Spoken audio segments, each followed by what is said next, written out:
paying taxes. If you don't think breaking taxes like that would help in the farm economy that we're suffering from right now, why, you aren't aware of what the farmers are going through in here in this town. I guess that's my comments, that I am in favor of it, and I think we were approached in 2011. Our first thoughts were the fact that what a benefit it was going to be to the town. Yes, there's benefit to us too, but the biggest benefit is to the town. I've been a member of the, I started on the planning board and back in the early 70s when we put the planning board together. And I've been a member of the government of this town for almost 40-some years, until the last few years. And I'd like to see this town continue and keep going on a strong basis. With the income you're going to get from this, you can give everybody a tax break. You can pay cash for the truck that you just put on the bond, and you can still put some gravel on a whole lot of roads, or you could even promise probably the people that in 10 or 15 years, all the major roads would be blacktopped if you had this income. I totally don't understand how you can give up this kind of a benefit to the town. Thank you. Thank you. Brian? I have no comment. Okay. Tom? My only comment was I couldn't understand why this news just came about in December when you people knew about it in August. And we had many discussions between August and December. I'm for it, but it was a shock to us to hear the height difference. What else is going to happen then? That's my only comment about that. I mean, are we working with reputable people that we can trust? And that's the key. Can we trust who it is that we're doing business with? But I mean, and I agree with you, we need this. You know, I agree with you. The community needs the income, and it's, you put a lot of work into it. The board has. Thank you. Barry, do you want me to read your letter? Yeah, and then I would like to comment after it. Okay. Good evening. I am Barry Dye, the Fire Chief of Fremont Volunteer Fire Department and Ambulance. I'm writing on behalf of the Fire Department and the town of Fremont, and all of the town residents are a rural town. I have been in contact with Justin Lotak with Energy Renewables US LLC, as well as his colleagues. I have been in contact with the other towns that have had the windmills installed with their communities as well, and have given facts and figures on how much the communities as a whole benefit from this clean air ECO, friendly renewable energy. Fremont is a very small farming community with all expenses coming directly from the tax base, as we have no industries whatsoever to help with the tax burden, and we are very proud of our farming community, as I was born and raised in the town of Fremont as a dairy farmer.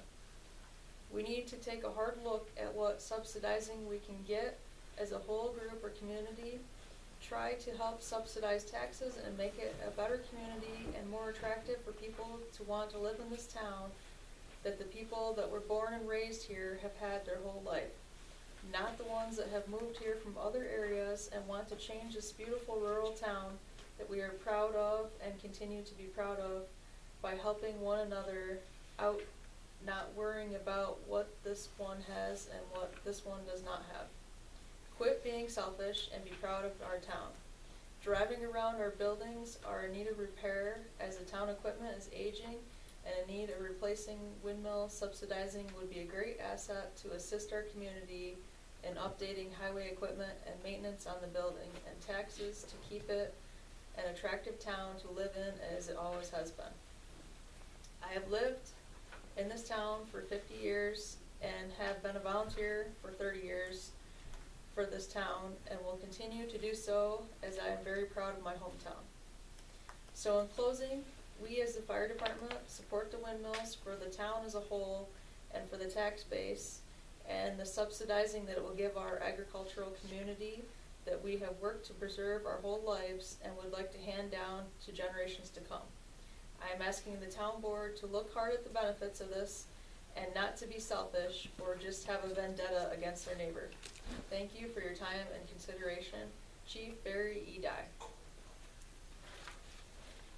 Now, we as volunteers, I myself put in over 2,300 hours of just administration last year. We don't charge the town hardly anything for fire and ambulance. We're very cheap.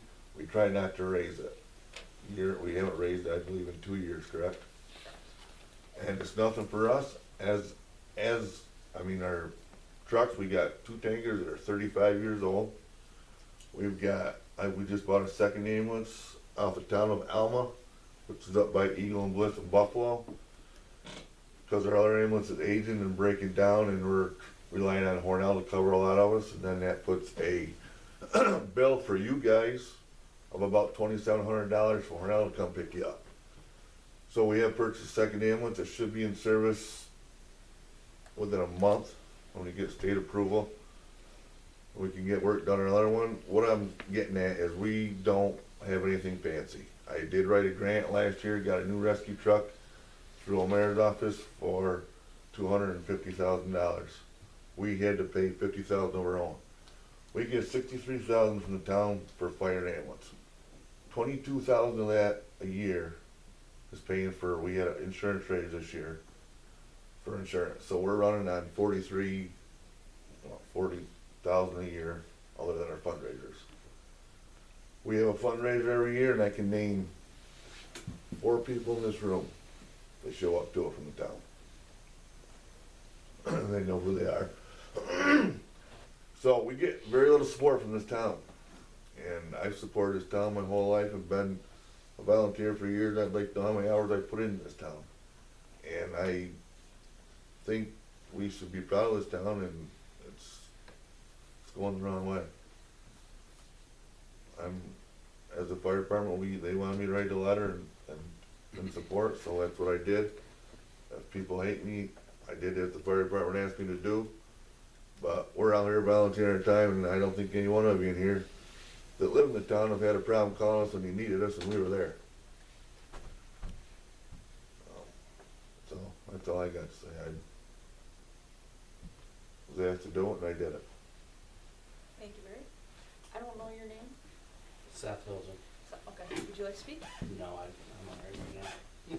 And last but not least, Frank. Well, you know my feeling about the windmills, I think we should have them. But I do feel, right now, tonight, listening to I can't think of any more here from the wind company, it seems like every time you turn around, they're changing the thing again. I do feel that you people on the board have done the same thing, but right now, how many name changes have we gone through? And now we're talking about tax subsidies going away. Of course, that's the only reason a lot of this is going on, is tax subsidies. So if something don't happen very soon, the whole thing's just gonna evaporate on us, I feel. I mean, something needs to get done and get it done if we're gonna have it done. And it certainly, like Dave said, it certainly would be a real boon to this town, which we have no other way to raise taxes other than kill the farms, and that's part of the whole problem of the whole state economy right now, is killing the farms. And it's bad enough. They can't make any money as it is, hardly. They are getting what? I talked to Jonathan there. I think the way your incentives, you're getting about $20 a hundredweight right now, which still isn't that much. And Only if your milk quality and everything is right on top. Yeah. Not anywhere near that number. And also, the milk processors have put a limit on how much milk we can produce. We can't produce any more milk than we did a year ago. If we had done things which we have done, to improve our milk production per cow and like that, it gives us no gain right now, because they deduct $4 a hundredweight from our milk price anything more than what we produced a year ago. And you gotta pay for Same that, amount. you gotta pay for that, Yeah, Well, I do know that, pay for your own milk that you're making. I do know from working for Buckman's, what have you, the market is awash in milk. In fact, every week, he would start to get the line up for what he's gonna do the next week on Friday. But then that would change 2 or 3 days later, because these milk plants can't take anymore. And I can just hear somebody begging them, well, can't you take just one more load? And they keep spreading it around because they know how much milk they got coming in every week, almost right down to the load. And they gotta get rid of it. And and these milk plants can't only take just so much. And if you got more than that, it's gotta go someplace, and hopefully it don't go down the sewer. And then that's money wasted. But at any rate, I wanna see the windmills up. I mean, personally, I don't like them, but there's no other way to bring some money into this town, which we really need. Either that or this town's gonna cease to exist, eventually. also on the changes of the government rules that he's facing and meeting all this. We do the same thing on the farm. Every time we turn around, there's a new federal or state government rule that we've gotta meet. So I fully understand the things he's having changed to meet the requirements that are going on. Same way with the highway department too. Things are always changing and they ain't cheap. Same way the fire department, EMS, every day it changes. Yep. Just paid $400 for a battery for an Change. AED that we never use. Alright, so we've heard everyone, 2 meetings in a row. We've heard everybody's come to meetings. Here, tonight, but we've heard everyone that's come to the meeting.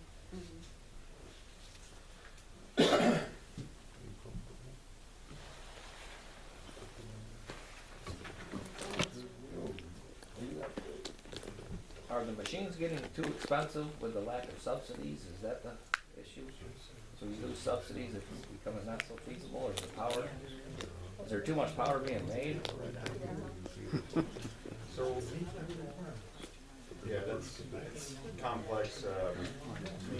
The thing is, building in New York is more expensive than building in Texas.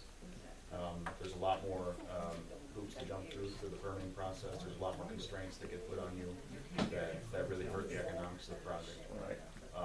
So, you know, the company that we're merging with, they build in Texas all the time. They don't understand this New York process. So we're trying to educate them to show what this is like here and all the different constraints we have on noise, bats, shadow flicker.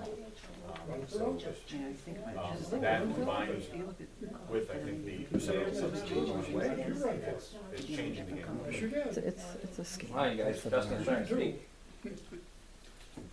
As to what happens 5 to 6 years from now when the subsidy goes away, I don't know. Wind and gas are the cheapest forms of power right now, of new generation being built, right? So, when wind changes, it might cause a difference in the market price for energy. We'll see. Solar's not in there.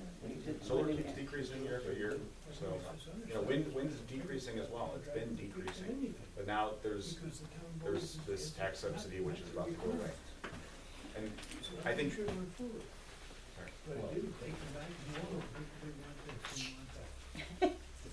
Do we have one meeting, please? I think it's important just to note about this federal subsidy thing too. Some people wonder, do you absolutely need it in order for the projects to work?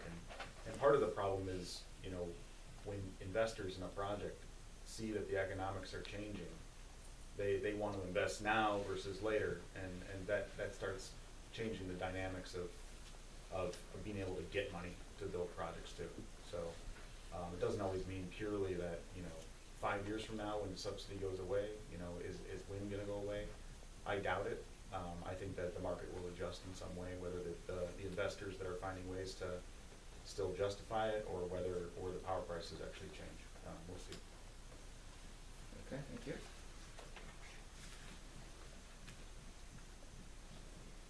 Do you have a resolution? I just made a resolution to you know, we've already went through the sighting board, and everybody's been in agreement. You know, way back when this thing first started, it was 400s, it was kind of the same language. If we don't go to 500 feet, the project might not move forward. A lot of us fought for the well testing, and now there's some question whether that wants to be changed. I just think it's all been hashed out over and over, and I just think we should leave our wind law the way it is. So I'll make a motion to leave the wind law the way it is. I'll second it. Roll call? Lansberg, Aye. Smith, Aye. Kiefer, Aye. Murray. Abstain. Okay, two ayes, one nay, and one abstain.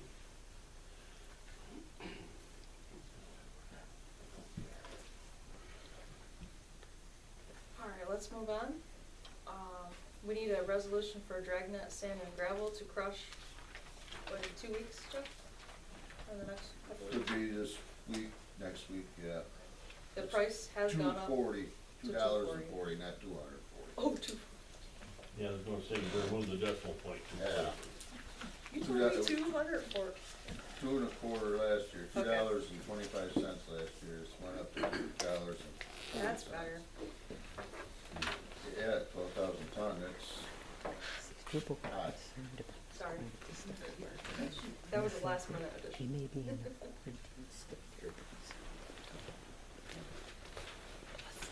you have anything to discuss on that?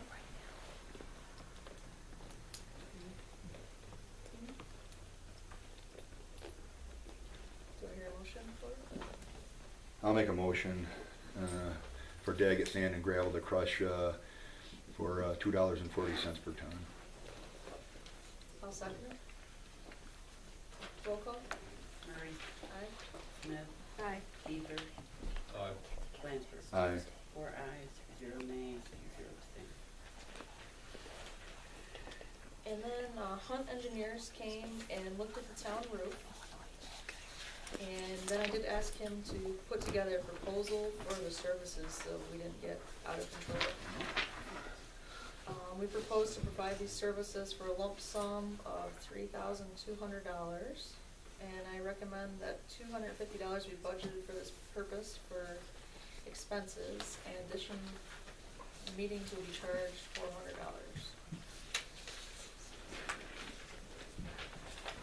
I mean, I'm assuming he's gonna give us a written, written evaluation of the whole thing, so I don't know what we would need him for unless it went to court, basically.